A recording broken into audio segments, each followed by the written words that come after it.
Throughout history, governments have attacked their own populations to terrorise them into submission. These are known as false flag operations. Unclassified 1962 Pentagon documents reveal false flag operations proposed by the US Joint Chiefs of Staff as a pretext to invade Cuba.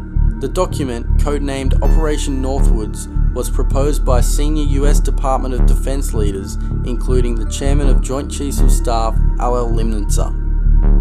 The document recommended a list of possible incidents to establish a credible attack on Cuba.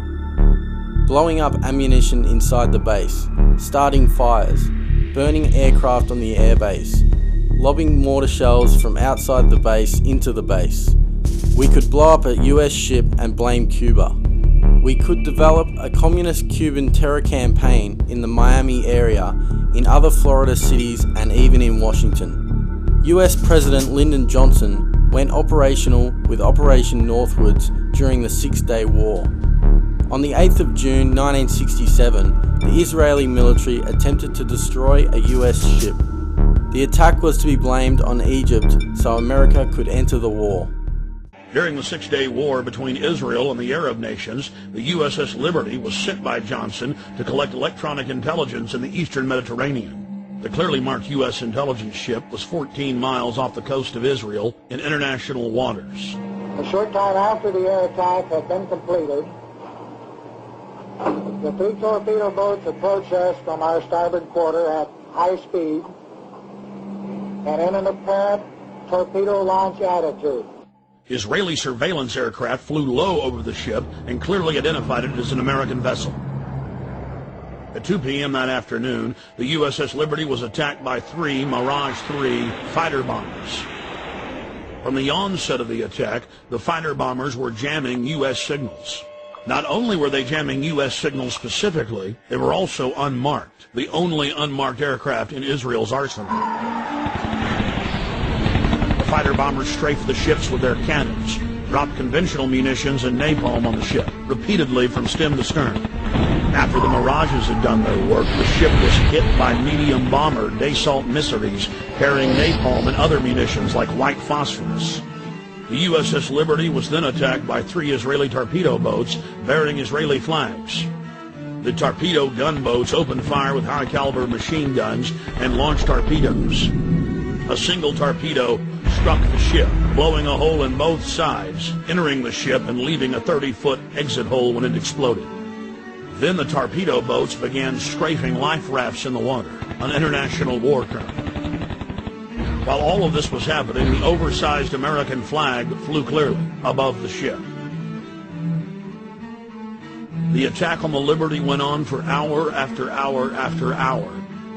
During the entire attack, the USS Liberty continually called the 6th Fleet that was nearby, begging for air support or rescue. 2 aircraft carriers in the Med responded by launching fighter aircraft. Unbelievably, they were recalled by the White House.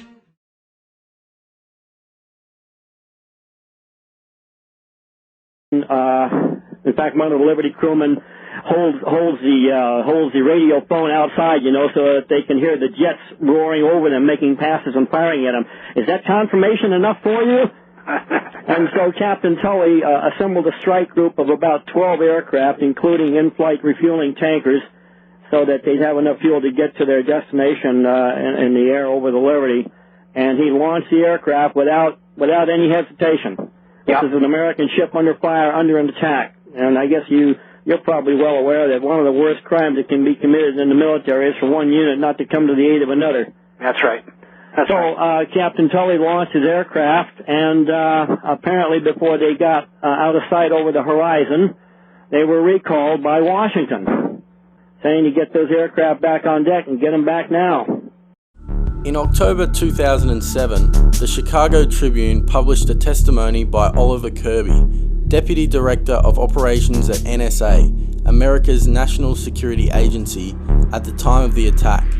Kirby said he had personally read transcripts of intercepts from Israeli pilots during the attack. Quote, "And then one of them said, 'Can you see the flag?' They said, 'Yes, it's US, it's US.' They said it several times, so there wasn't any doubt in anybody's mind that they knew." Despite the fact that the U.S. carriers withdrew their help, a Russian spy ship appeared and witnessed part of the attack. After 3 hours into the attack, the Israelis withdrew because there were witnesses, allowing the damaged USS Liberty to limp to safety.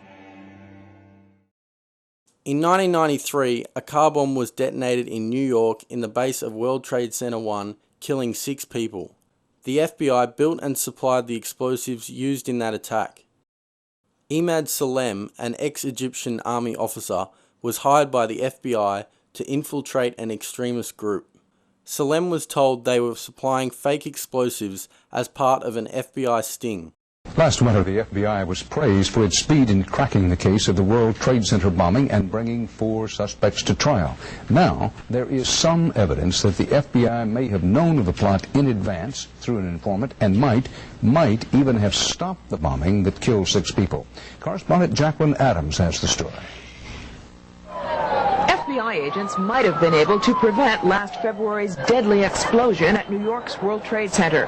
They discussed secretly substituting harmless powder for the explosives, but they didn't, according to the FBI's own informant, Imad Salem. Unbeknownst to the FBI at the time, Salem recorded many of his conversations with his handlers. I'm holding 903 pages of draft transcripts. In one, Salem complains to an FBI agent, "Since the bomb went off, I feel terrible. I feel bad. I feel here is people who don't listen." The agent replies, "Hey, I mean, it wasn't like you didn't try and I didn't try. You can't force people to do the right thing."